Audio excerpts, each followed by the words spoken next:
Wonderful, thank you.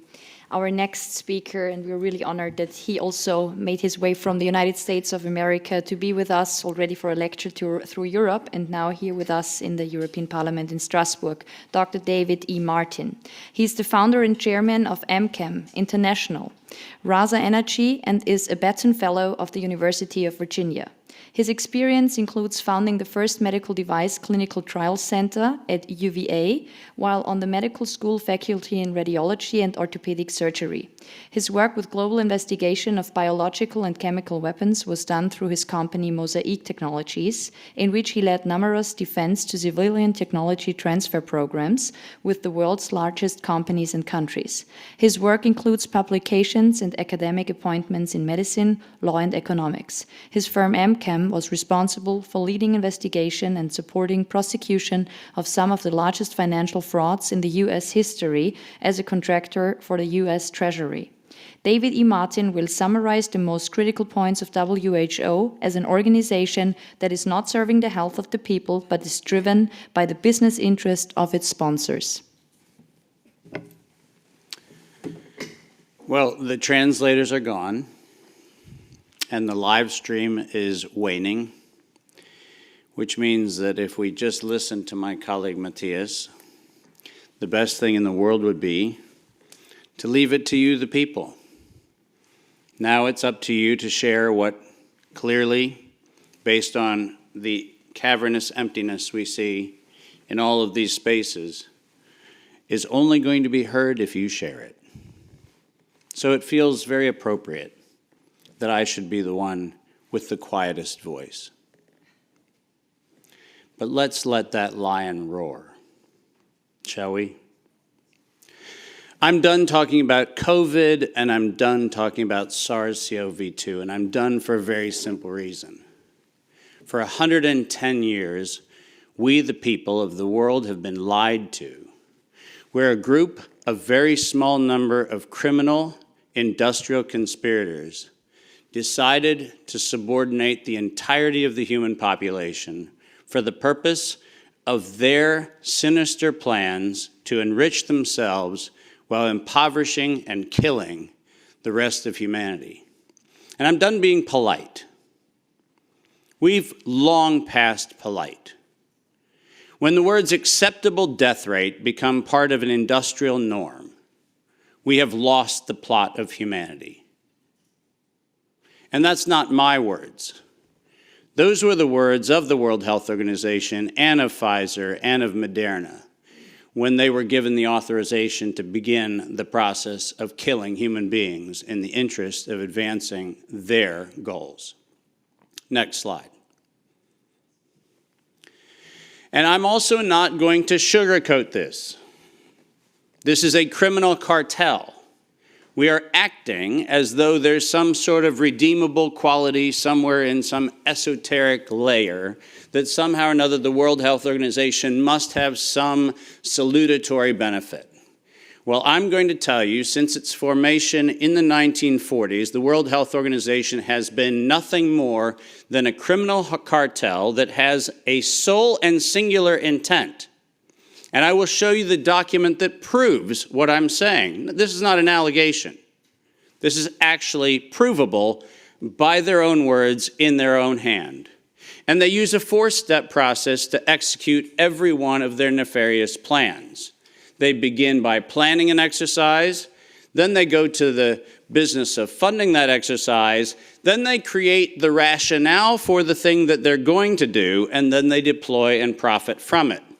And in violation of 15 U.S. Code Section 19, which for those of you listening, coincidentally started with the Clayton Act in the same year that the World Health Organization in the United States, 1913, the same year the World Health Organization's progenitors also started. So I find it fascinating that we passed the Clayton Act in 1913 and we set in motion 110 years ago the criminal conspiracy which we now call the World Health Organization.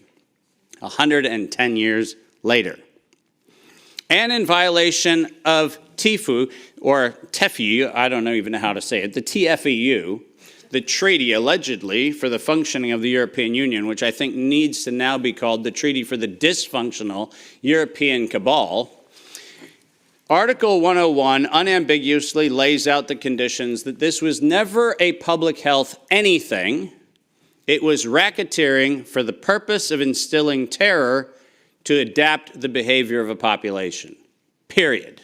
That's what it was. That's what it always was. And we can come up with every theoretical argument we want to make about things, but the problem, even with the theory that we had an outbreak of something, is falsifiable for the data from Zurich that shows us that in the year of the death pandemic of the globe, life insurance companies paid $30 billion less in claims. Now, if there's a medical professional or a social professional or anybody else who wants to debate that we could develop a virus cunningly that could find out your bank account, your insurance policy statements, and whether you're paid up on your premiums, that's a big ask. It turns out that the data is unambiguous. We did not have a pandemic, we had genocide. And we need to call it what it is. Next slide. When I say we planned it, let's make sure we understand exactly the not-so-fine print of the fine print. And I want to call your attention first to the right-hand column of this slide. This is the 2011 data that the World Health Organization, the Wellcome Trust, PATH, and the Gates Foundation did on their wonderful worldwide program for a malaria vaccine for children under the age of 6 months of age.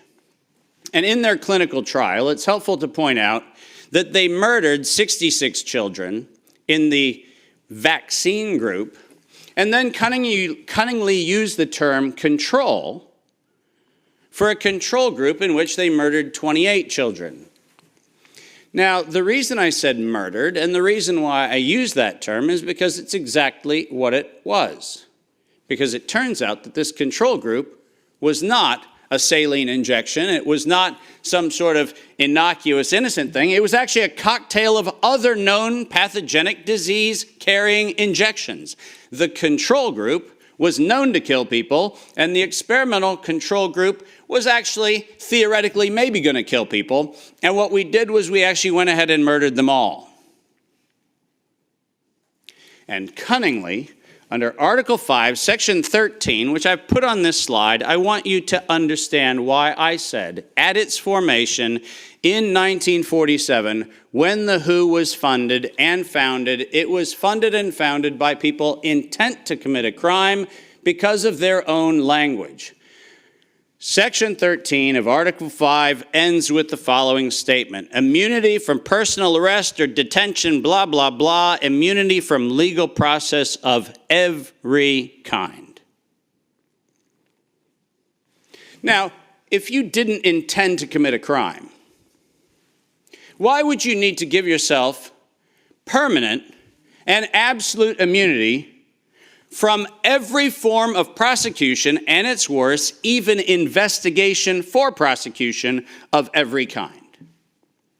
People sit there and pretend, well, that's like diplomatic immunity. Do you realize this isn't even meeting the standard of diplomatic immunity? This is a criminal organization who set in motion their own law to protect themselves against crimes they knew they were going to commit. And when I say they knew they were going to commit, I mean they knew it. Because their first Director General, none other than Dr. René Sand, who happened to be in the hospitality of the Germans in Dachau in 1940 earlier, in 1947, mysteriously, with the largesse of the Rockefeller Foundation, was nominated to become the first Director General of the WHO. And within 5 short years, René Sand decided to authorize the real purpose of the WHO in writing by then Director General Dr. Brock Chisholm, who advocated for population control as its primary objective. Does that sound like public health to anyone in this room? This is not public health. This is the advancement of the same genocidal program that began with the Carnegie Foundation's funding of the eugenics office at Cold Spring Labs in the United States in 1913 under the philanthropy of Andrew Carnegie. People, stop fooling yourself. We debate the leaves on the tree of what we call this pandemic thing, but we're not going to the root. This was an organized crime, racketeering entity set up to give itself first absolute immunity and then execute its plans to make sure it controls who lives, who dies, and who gets any chance at life. And if you think that I am somehow inflating numbers, let me be unambiguous. Under every treatment of tax provision, if I were to tell you that there is an 88% controlling interest of any organization, you might conclude that that actually aggregates into a controlling interest. And it turns out that if we look at the foundation donations to the World Health Organization, 88% of those come from a single organization, the Gates Foundation. That constitutes a violation of every competitivist law in Europe and every competitivist law in the United States. This is absolutely not only not an independent, charitably funded donation, but more importantly, under the tax laws on both sides of the Atlantic, this constitutes directed donations which specifically are forbidden and do not have any place anywhere in the Charter of the World Health Organization or any of the UN-affiliated organizations. When I say this is a crime, I mean it's a tax crime, a racketeering crime, a money laundering crime, and now the crime of racketeering leading to murder and global terrorism. Next slide. I told you that the second thing after they plan it is they fund it. And why don't we use the criminals' language in their own words, because it's the best way to say it. When they actually planned the release of the use of a biologically modified chimera associated with the model derived from coronavirus, they actually said the following: to sustain the funding base beyond the crisis, we need to increase the public understanding for the needful medical countermeasures such as a pan-influenza or pan-coronavirus vaccine. Now, let me pause for just one moment and remind you that the crisis that they were speaking of was a crisis of diminishing funding. There was no health crisis. This was a crisis of their coffers were starting to run dry. That's the crisis. And let's read on. A key driver is the media, and the economics will follow the hype. We need to use that hype to our advantage to get to the real issues. Investors will respond if they see profit at the end of the process. That is officially the statement made by the conspiratorial cabal that by that time was the decade of vaccines put in motion in 2011 by the Global Preparedness Monitoring Board of the World Health Organization, and it was the funding base for Peter Daszak's partnership with the chimeric production of pathogens both in North Carolina and in Wuhan. So don't tell me that we have to do an investigation into where this came from. The criminals have admitted to it in their own words. Next slide. And now we get the fun one that no one in Congress is willing to address, which is the elephant in the room. On October the 21st, 2014, despite the multiple conversations between Senator Rand Paul and Anthony Fauci, where we've been told that Rand Paul has done everything he can to put Fauci on the ropes, he has had in his possession the letter that you see on the left. And it is the letter, conveniently on NIAID letterhead, sent to the University of North Carolina, Chapel Hill, which unambiguously states that during the gain-of-function moratorium, which, by the way, if we use the word moratorium, feels like that means you're supposed to stop. Why don't we go ahead and look at two pieces of this letter? First, the second bullet under Project 1, which, by the way, was not part of the original grant. This was to look at the novel functions of the virus pathogenesis in vivo. You know what that means? In living systems. The grant was supposed to be clinical simulations and models, but this grant was modified with this letter to say we were going to authorize gain-of-function research during the moratorium in living systems. And then we love the last paragraph of this letter, which conveniently says, as your grant is currently funded, this pause is voluntary. How many times have you met a voluntary moratorium? And the best part about it is that if we look at the very last line, or continue to conduct the applicable gain-of-function research until the end of the currently active budget period. But here comes the problem. You know who is supplying the budget?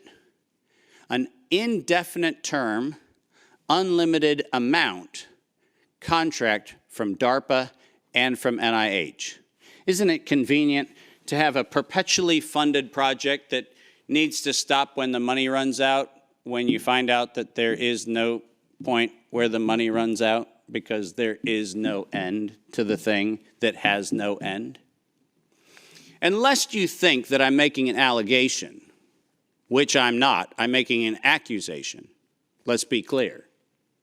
And there's a big difference. I'm not alleging anything. They actually went to the trouble of telling us that it was going to be the Wuhan virus that was going to get us. As you see on the right-hand side of the screen, published in 2016, March 14th of 2016, the SARS-like Wuhan Institute of Virology Virus 1, and I quote, is poised for human emergence. Does that sound like we're just surprised that something in Wuhan went a little haywire in December of 2019? Or does it feel like we were told, look at Wuhan, and look at coronavirus, and look at what we've been doing to manipulate coronavirus in Wuhan and at the University of North Carolina, Chapel Hill, and lo and behold, we're going to go ahead and tell you that we're ready to release it in 2016. Next slide. We're almost done. And then they created it. Now, all of you know that I am criticized globally for my use of the term biological warfare. I do that because I am credentialed to do that.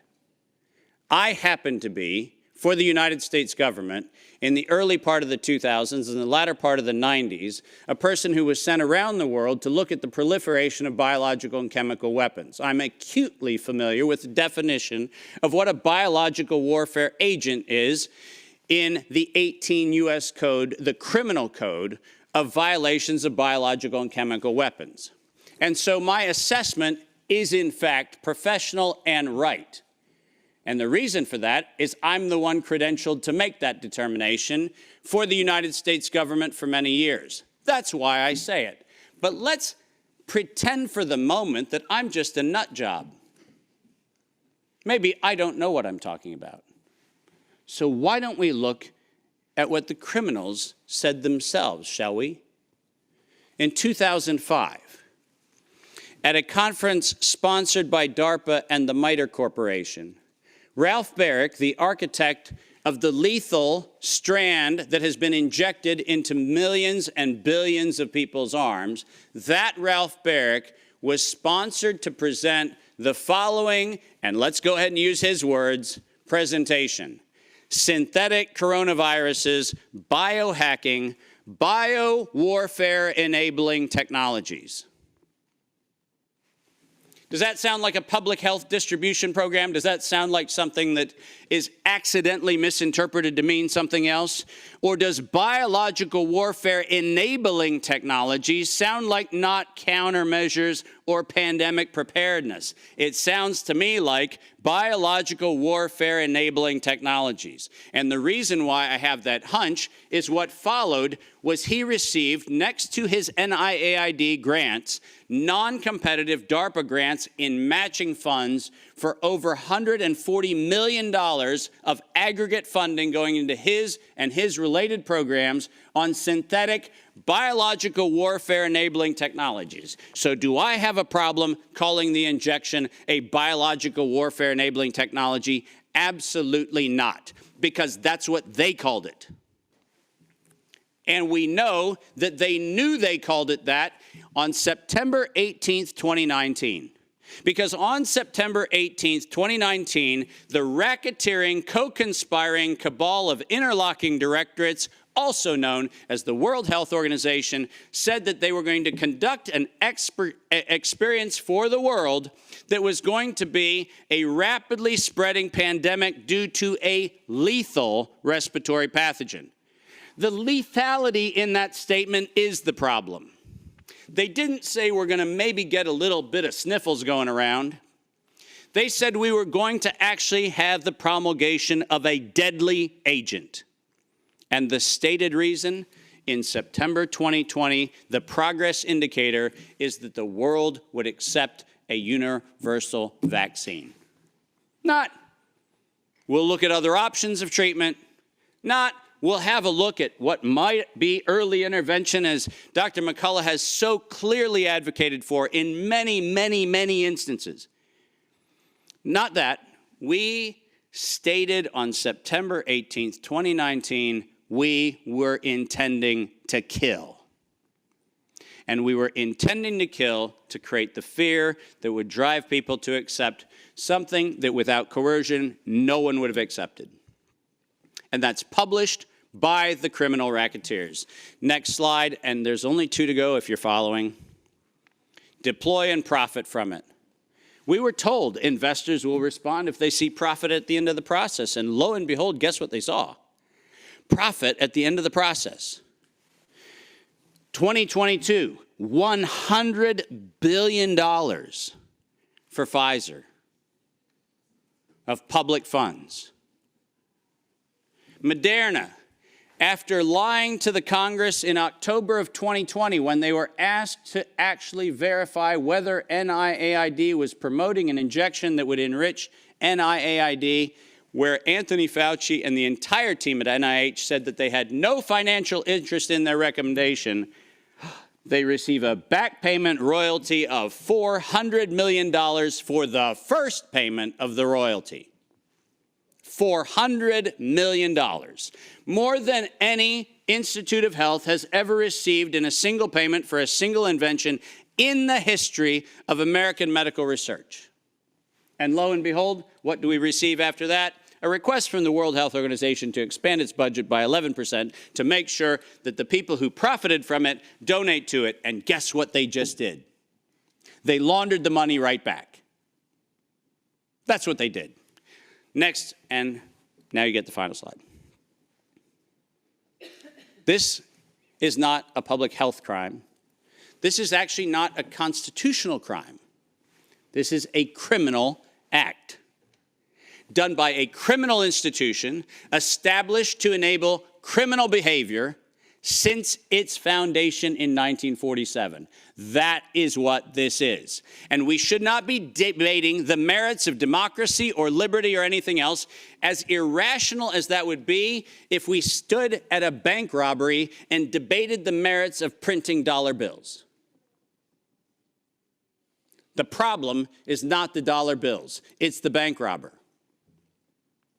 And the problem here is not health, and it's not public health, and it's not the suppression of information and the suppression of dissident views and the absolute unconscionable treatment of physicians around the world and academicians around the world who spoke out against this. That's not the crime. The crime is that we had criminal racketeers who conspired and developed a, quote, emergency. The same criminal racketeers planned, manufactured, and did all agency capture to make sure that you were told that you would use terms that they tell you to use. Vaccine, face mask, health, social distancing, none of which had ordinary use definition.